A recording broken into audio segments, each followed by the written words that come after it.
انہوں نے ایک سوال پوچھا ہے ہمارے بھائی نے، پیدل حج کرنے کا مسئلہ کیا درست ہے؟ اس وقت میں سب سے زیادہ لوگ اسی مسئلے کو بیان کر رہے ہیں، پیدل حج کرنے کا مسئلہ ہر جگہ یہی ہے، سوشل میڈیا پہ پیدل حج، واٹس ایپ پر پیدل حج، انسٹاگرام پہ پیدل حج، اسٹیٹسوں پہ پیدل حج۔ میں تو چاہتا ہی نہیں تھا یہ سوال میرے پاس آئے، لوگوں نے اتنے فتوے دے دیے، ہر شخص نے اپنے اسٹیٹس پہ فتوے دیے۔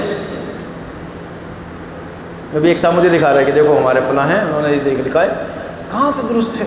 پیدل جا رہے ہو، سب مفتی ہو گئے اس وقت، ضرورت ہی کیا ہے پیدل حج؟ پوری امت اور انسانیت میں آگ لگی ہوئی ہے اور ہمارا جھگڑا ہے پیدل سواری کا حج۔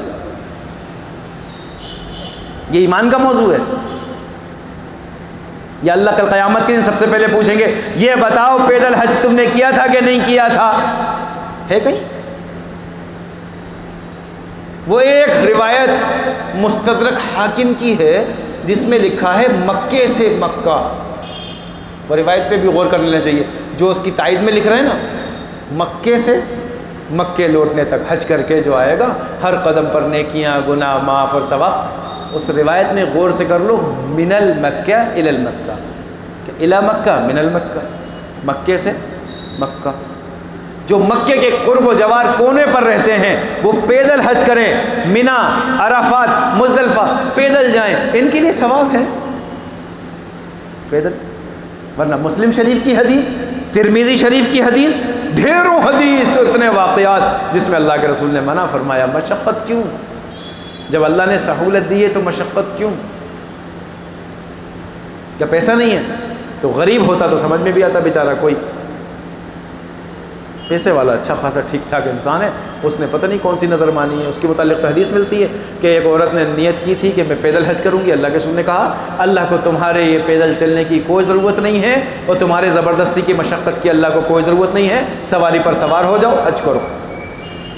اللہ نے سہولت دی ہے، زبردستی کی مشقت۔ اب کوئی نیت کر لے ادھر محلے میں رہتا ہو کہ میں ہاتھوں کے بل چل کر نماز پڑھنے آؤں گا، ہاں یہ بھی تو ثواب ہے، کہو یہ بھی، اس کو بھی چلاؤ واٹس ایپ پہ۔ اور کوئی کہے سر کے بل چلو، ہاں آؤ گناہ گاروں چلو سر کے بل چلیں۔ اچھا ہوا ابھی تک کوئی سرپرا کھڑا نہیں ہوا، ورنہ وہ سر کے بل ہی چل دیتا یہاں سے۔ کوئی فضیلت کی چیز نہیں ہے۔ دیکھو حرام حلال کا مسئلہ نہیں ہے، اس وقت اس کا جو حج ہو رہا ہے حج ہو جائے گا انشاءاللہ، اللہ قبول فرمائے، اس پہ اختلاف نہیں ہے کسی کو۔ امت میں ہزار مسئلے ہیں،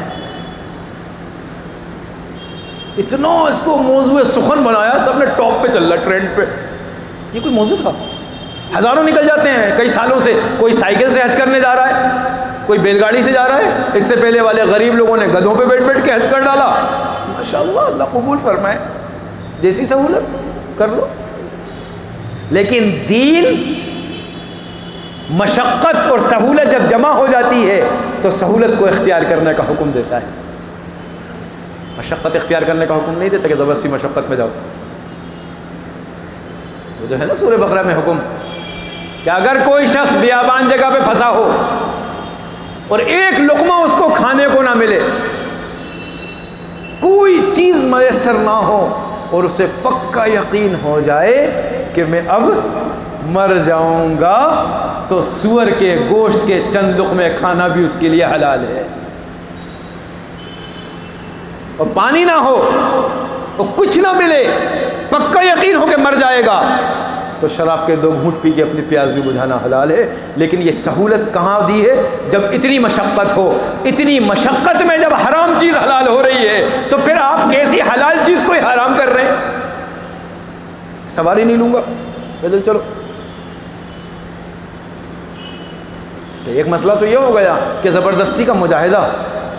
ایک بڑا اچھا ملفوظ مجھے حضرت کا یاد آتا ہے، حضرت فرماتے تھے مجاہدہ کبھی مانگنا مت، یہ ہے بات، سمجھ لیں۔ حضرت فرماتے تھے مجاہدہ کبھی مانگنا مت، کیونکہ برداشت نہیں کر پاؤ گے۔ ایک صحابی دعا کر رہے، اے اللہ اللہ کے رسول نے پیچھے سے آ کر کہا دیکھ کیا مانگتا ہے.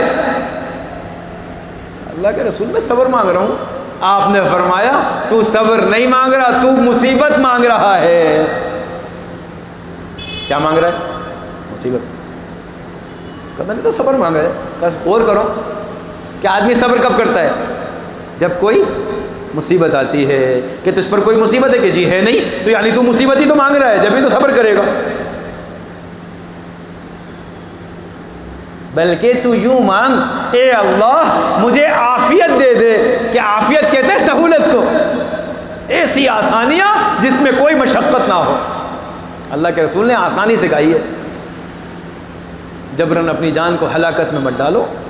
مجاہدہ کبھی مت مانگنا حضرت فرماتے تھے, اور اگر مجاہدہ آ جائے تو اس پر جم جانا. آ جائے تو مجاہدہ مانگنا مت, خود سے اختیار مت کرنا. زبردستی کی مشقتیں, اپنے آپ کو بوجھل کرنا. اور پھر یہ مسئلے تو ادھر ہو گئے, ایک نیا مسئلہ سوشل میڈیا. روز بھگ رہے ہیں, سب ویڈیو بن رہی ہیں, ادھر جا رہے ہیں, ادھر مسافے کے لیے آ رہے ہیں, ادھر پولیس کا سسٹم بھی چل رہا ہے. اللہ اکبر. ایک صاحب کہنے لگے کیا پرائم منسٹر کی عزت ہوگی جو اس بندے کی ہو رہی ہے؟ عزت کرانے کے لیے حج کرنا ہے؟ حج فقط اللہ کے لیے, اور اس پر ہم کوئی فتویٰ نہیں دے رہے. یہ بات سمجھ لینا, وہ اس کا دل کا معاملہ اللہ کے ساتھ ہے, اخلاص کا معاملہ. اس کے دل میں کیا نیت ہے اللہ بہتر سمجھے.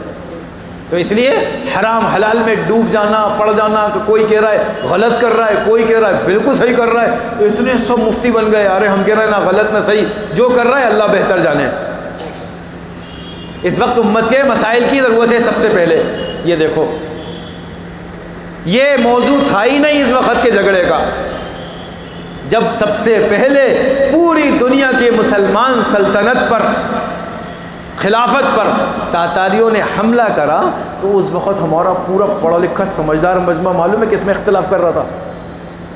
کس میں کر رہا تھا؟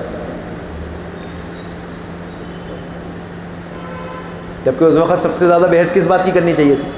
کیا کیا جائے, کیا کیا جائے, کیا کیا جائے. کسی نے اس کی پرواہ نہیں کی کہ تاتاری آ گئے. وہ کتنا ظلم ڈھایا تاتاریوں نے.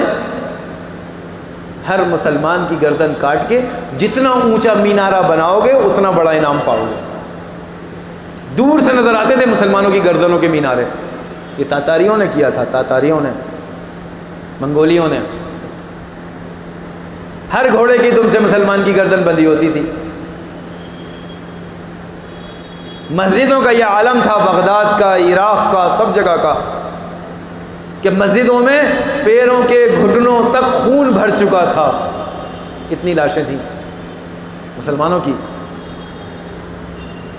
دریائے دجلہ سارا لال ہوا ہے, کالا ہوا ہے, پھر لال ہوا ہے. لوگوں نے پوچھا لال, کہ وہ تو خون کی وجہ سے. کالا, کہ پوری اسلامی کتابیں جلا کر خاک کر کے دریا میں ڈال دی, اسلام مٹا دو. اور جو مسلمانوں کا خلیفہ اس وقت کا عیش پرستی میں مست تھا, اس کو تاتاریوں نے سب سے بڑے قالین میں لپیٹ کر اس کے اوپر گھوڑے دوڑا کر اس کا قیمہ بنا دیا تھا. اتنا سخت حالات مسلمانوں پر کبھی نہیں آئے. امام غزالی رحمۃ اللہ علیہ کہتے ہیں کہ ہم تو یقین کر گئے تھے کہ اب اسلام بچے گا نہیں دنیا میں. سوچو کس درجے کا ظلم ہوگا. اور اس وقت ہمارا پڑھا لکھا طبقہ سمجھدار بحث کر رہا تھا کہ اس کا جھوٹا پاک ہے, اس کا جھوٹا ناپاک ہے, آمین تیز کہو کہ دھیرے کہو. امت کے ایمان و یقین میں آگ لگی پڑی ہے. بحث کرنے والے تیز کہیں کہ دھیرے, تمہاری مرضی, جیسے چاہو کہو. یہ کوئی حرام حلال کا مسئلہ ہے؟ امت میں فتنوں میں پیدا کر کے امت کو چھوڑ دیا, اور جو سب سے بڑا عذاب نازل ہوا ہے اس کی فکر کوئی نہیں دلا رہا امت کو ایمان کی طرف سے. حالات ہیں چاروں طرف, 2 رکعت پڑھنا مشکل ہے باہر نکل کر. اس وقت مسلمانوں کو سکھاؤ کہ دین پر جمو, مضبوطی سے دین پر جمو. ہمارے معاشرے نے باہر نمازیں چھوڑی ہیں, اس لیے اب پڑھو گے تو مصیبت ہوگی. اگر پڑھ ہی رہے ہوتے تو یہ حالات نہیں ہوتے. اگر ہمیشہ پڑھ رہے ہوتے بازاروں میں, مارکیٹوں میں, شاپنگ مال پہ, ایئرپورٹوں پر, یہ حالت نہیں ہوتے. ایئرپورٹ کی کئی مسجدیں ویران پڑی ہیں, نماز پڑھنے والا کوئی نہیں ہوتا. اور اب جو اللہ اللہ کے فضل سے, یہ جماعتوں کی برکتوں سے, نقل و حرکت سے ذرا نماز پڑھنے والے نظر آئے تو لوگوں کو تعجب ہوتا ہے. اس میں سب سے زیادہ تعجب ہمارا پڑھا لکھا مجمع کھڑے ہو کے کرتا ہے, ایئرپورٹ پہ بھی نماز پڑھی جا سکتی ہے. آپ لوگ فلائٹ میں بھی نماز پڑھتے ہیں, مسلمان کہتے ہیں. اب سوچو, یہ اختلاف کے مسائل تھے جن پہ الجھے ہوئے. یہ اصل موضوع ہے, دین بچانا, دین کی حفاظت, اپنے خود کی جان کی حفاظت. یہ اصل تھا, اس پر فکر ہونی چاہیے تھی. پیدل حج, سواری پر حج, یہ کوئی موضوع نہیں ہے اختلاف کا. اللہ اس کی حج کو قبول فرمائے.